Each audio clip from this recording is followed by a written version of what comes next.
My straight male cousins actually brought me a gym and a hologram birthday cake from Winn Dixie. It was pink and it had a cute little gym hologram on the top. Aww. Really? Yep. And I think I was probably about third grade. Third grade? No, you Third getting grade. Power Rangers in my house. Third grade. No, I wasn't getting no Power Rangers. I was getting Jim. He was getting Jim. That's a Jim, My Little Pony, Care Bears. That's what I wanted. That's what I got. Well. Oh. We didn't Yes. play those Okay. games. We didn't play those games in my Thank you. household.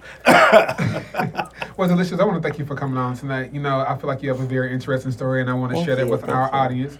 With it being Pride Month, I definitely want to highlight the T in LGBT because I know they have different struggles. And right now, unfortunately, for trans women of color, it's an epidemic where they're being killed. In the last year, 19 trans women, 15 of them being women of color, have been killed throughout the country. And it's just getting worse and worse. It feels like every single day something's being reported about it. Just 2 hours ago, Beto O'Rourke, he's actually a Democratic nominee for president, spoke out about trans women of color being killed. He said it's a national crisis and it needs to be addressed. The first time we've ever really heard any politician speak up and say, hey guys, this is a problem, something needs to be done about it. Yeah. So I wanted to hear about, your story, your coming out, because coming out and then coming out as trans are two different things. I wanted to hear your story about that, and I wanted to hear about, the work that you're doing to bring awareness to what's going on with the trans community. I would just want to start off by saying, like I've always said, we all walk the same type of general story, but we all go through our own type of transition in our own way. And for me, mine started, I feel like, I used to believe that I was meant to be a trans woman, that, came into the gay community and transitioned, and I felt really strongly about that. But as time went on and I started transitioning, my view kind of changed, and I feel like now I love my life. I love the people that I've met along the way. I love what I'm doing, the amazing things that I've accomplished, but I just feel like I came out the wrong way. What do you mean the wrong way? I feel like I came out the wrong way, meaning like with the wrong body parts. I love everything else about me except this one body part. Like, I just wish I could have just came out the wrong way.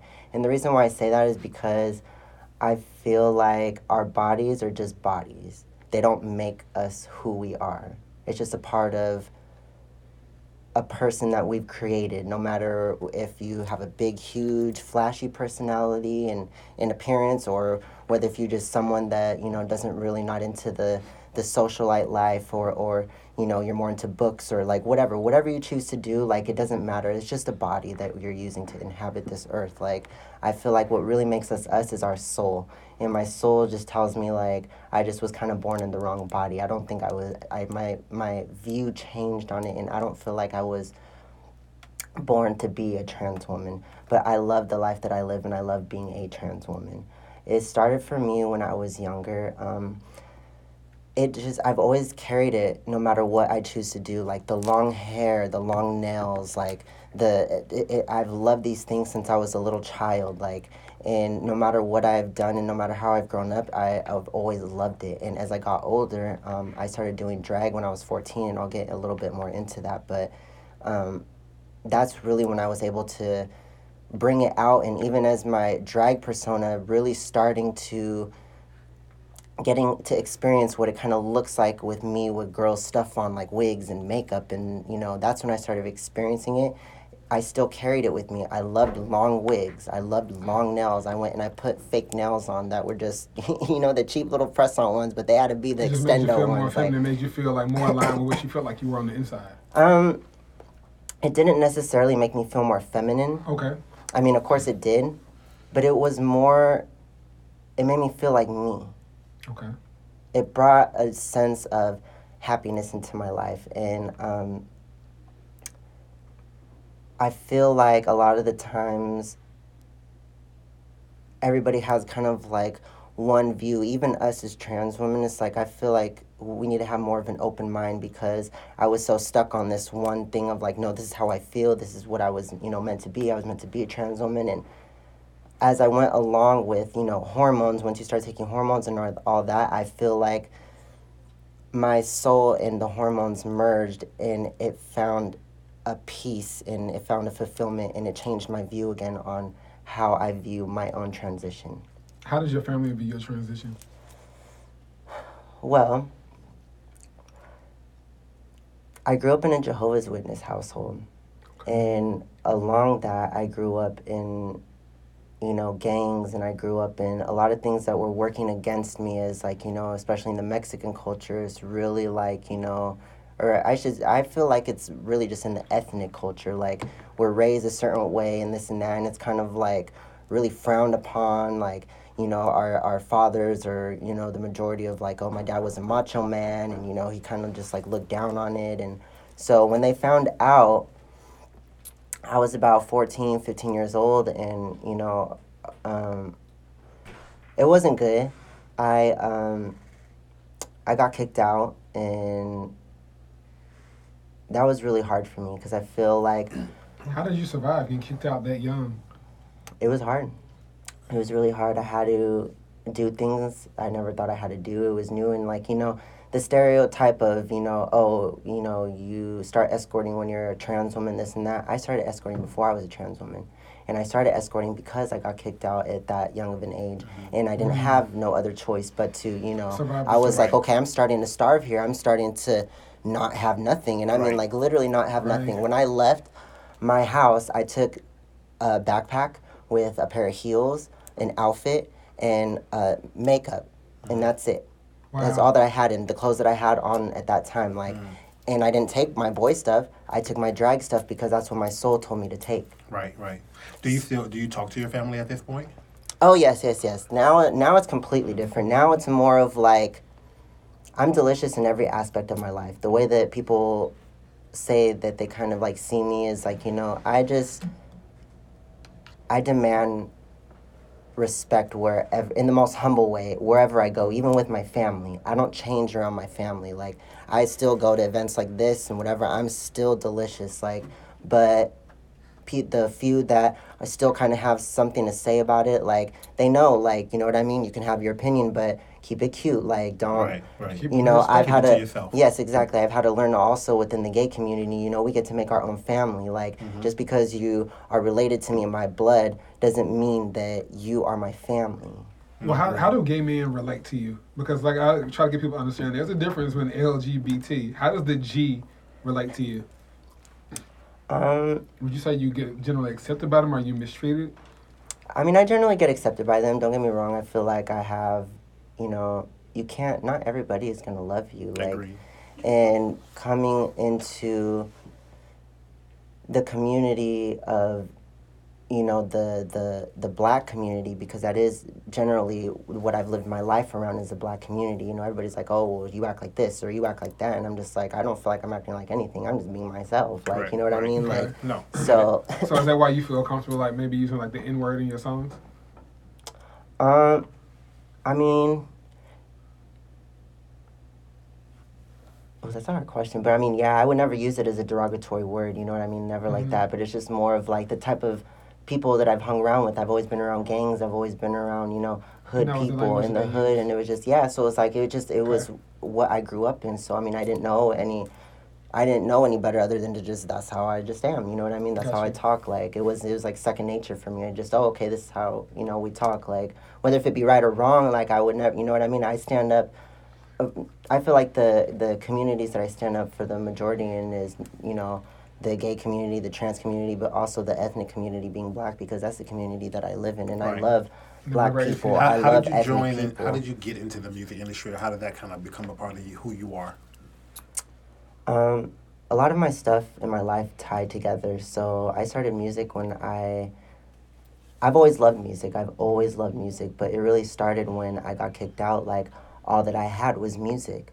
At that time, I had my parents, and I couldn't have my parents when I was out. I had to be by myself. I had to learn how to fend for myself. I was going to the store, and, I was stealing food from the store, and this and that, and, I had to wash my one pair of clothes that I had on my back, and I had to find, a bucket at the high school in my town at that time, and I would put water in the little spigot with the soap that I stole from the store, and I would wash my clothes in there, let them dry. Like, I lived my life at that school, and I didn't even go to that school. I was, like, barely, old enough to even go there yet. Like, I was still in middle school. Like, so the music was an escape for me. It was there for me. Like, and not only that, it's like I always tell people, like, you know, I just had a friend come up to me yesterday in the club, like randomly, and people talk to me all the time, and I feel like it's just, in general, it has to go along with the gay community, the trans community, yeah.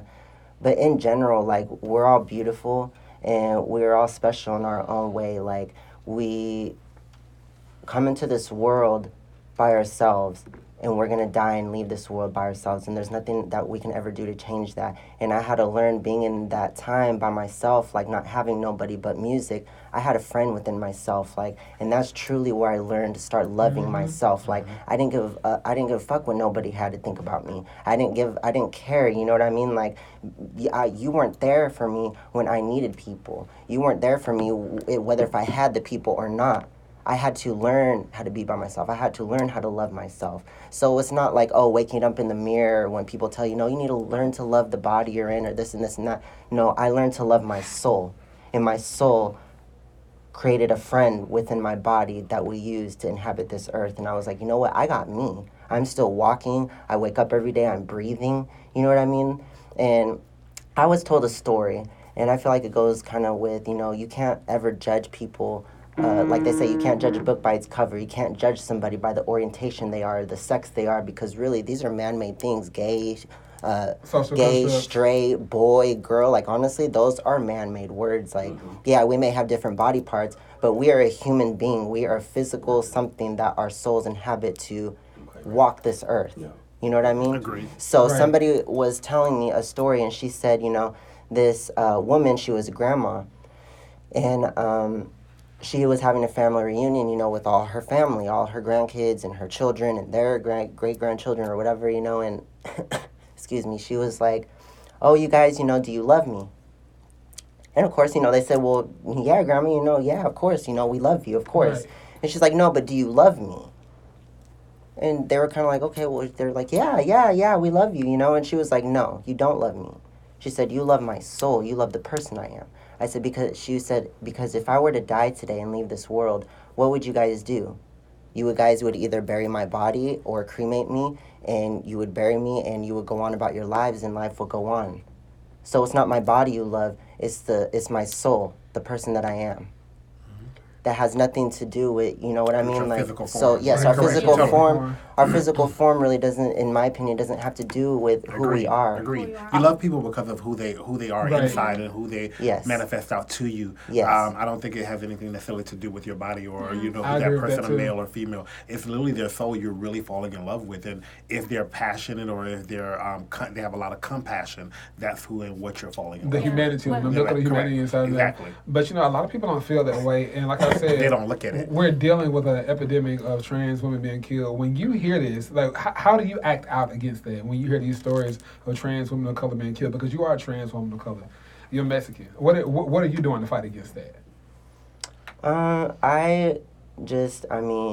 I don't have the biggest platform to go do the things that I would like to do, but what I do have, you know, I've done a couple radio shows. I've done a couple public speeches, school speeches, talking to the youth, you know, talking to other trans people, talking to my friends, talking to people that just randomly come up to me, talking to people on live. Like, I always just give the best advice and the best love that I can, and the thing about it is that, you know, I was like this. People that have known me all for a long period of time, like before Transgender Delishous came about, like, they're just like, you've always been the same person. So that's what I'm saying. Our bodies have nothing to do with it. Just because I'm taking hormones and just because I look like this now, whatever, I was still this person on the inside before this was even thought of or even came into this existence. You know what I mean? So it's like, it's really just about the person you are. Like, I feel like it's also about how you carry yourself too. Okay. It's not just about, you know, it's about who you are on the inside, but also your personality, how you carry yourself. That plays a big part in it too, because I feel like a lot of people, especially girls with big platforms, they go about it the wrong way. Like, you give people like us a bad name. You're ruining it for people like us. You're the reason why people are like, oh, call us names or say, oh, you guys are this, or oh, you guys are just crazy or rowdy, you know, this and this and that. Like, it's all about how you carry yourself. There's time and place for everything. Like, and people need to just, I feel like sometimes at the end of the day, learn how to grow up, like, and act right. Like, you know what I mean? Like, you people want things to be different, but it starts with yourself. We can do as much as we want to say, oh, this is how it should be, this is how it should be, this is what should change, whatever, but it really starts with who you are, and that's why I'm saying I always try to be the best person that I can be, the best human that I can be. Okay. And that's what's really going to change the world. It starts with us. Agreed. I totally agree with that. I 1,000% agree with that. Do you feel like things are getting better for the trans community at all, though? I mean, I see more representation on TV, like the show Pose. I see different transgender characters popping up, male and female transgender characters popping up on different TV shows. Do you feel like we're on the cusp of acceptance, or that's true? A lot to do? But I feel like no. I feel like it's getting better. Like it's at the beginning. I feel like it's at the beginning because it's almost like the stage of when how gay people actually got to come into. So I feel like it's at the beginning stages. I don't feel like it's at a stage where it's better or worse, but I feel like it's at a stage where it's really the beginning and the dialogue is being had or it's starting to be had. Right. Mm-hmm. So I feel like dialogue is coming to the surface. Right, because at one point I feel like we hid it. We didn't talk about it, or people didn't talk about it. And I feel like now it's starting to at least be talked about. And I feel like that's a step in the right direction. I agree 1,000%. Do you agree with that, Delishous? I agree.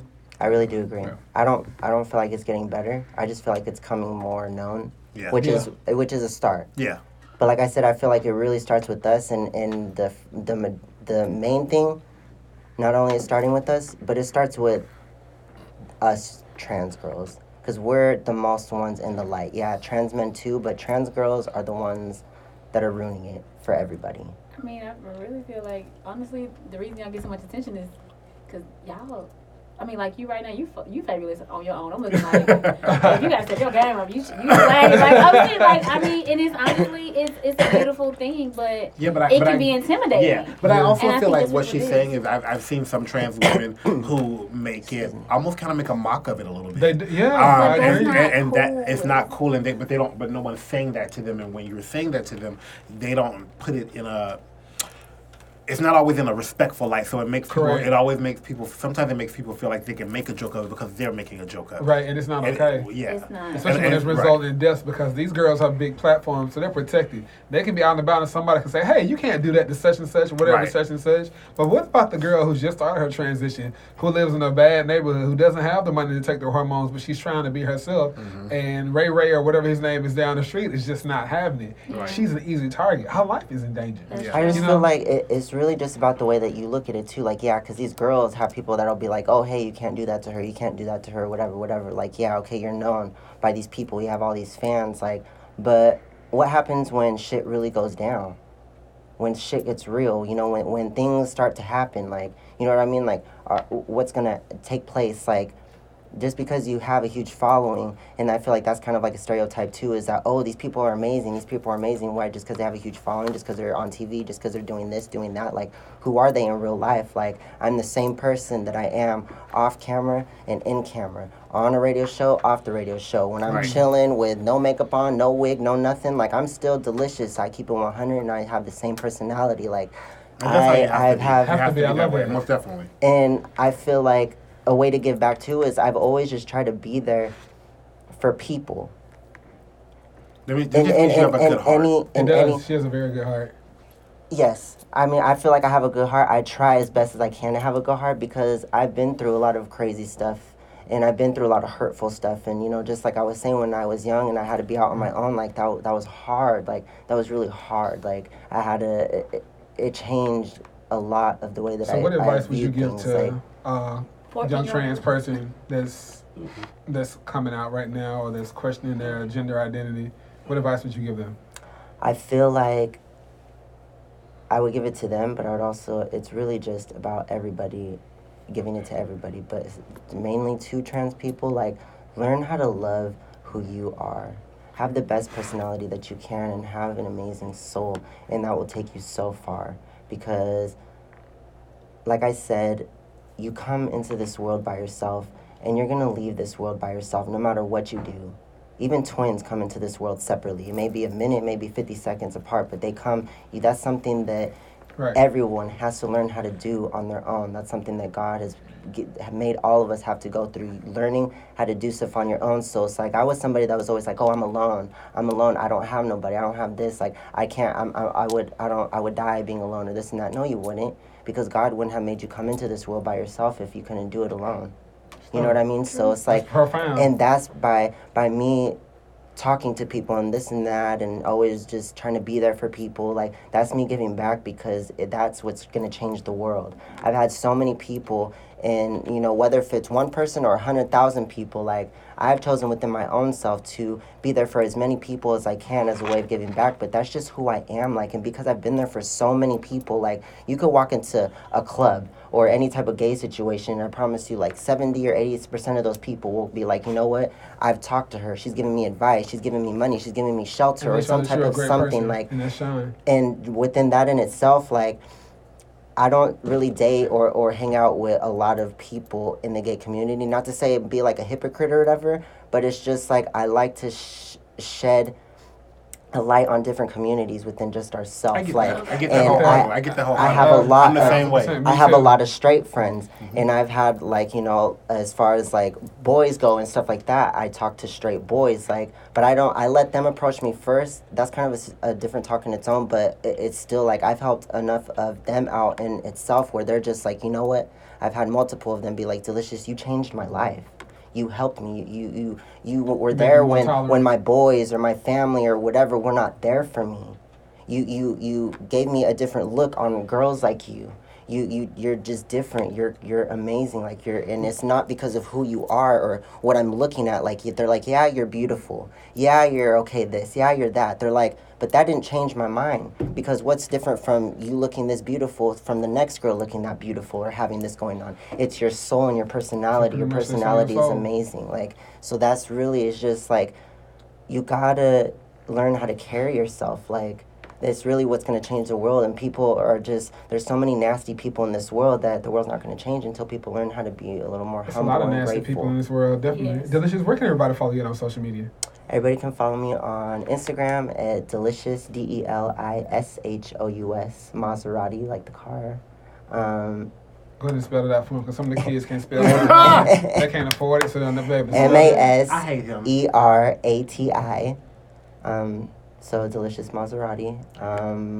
What else am I on? I am on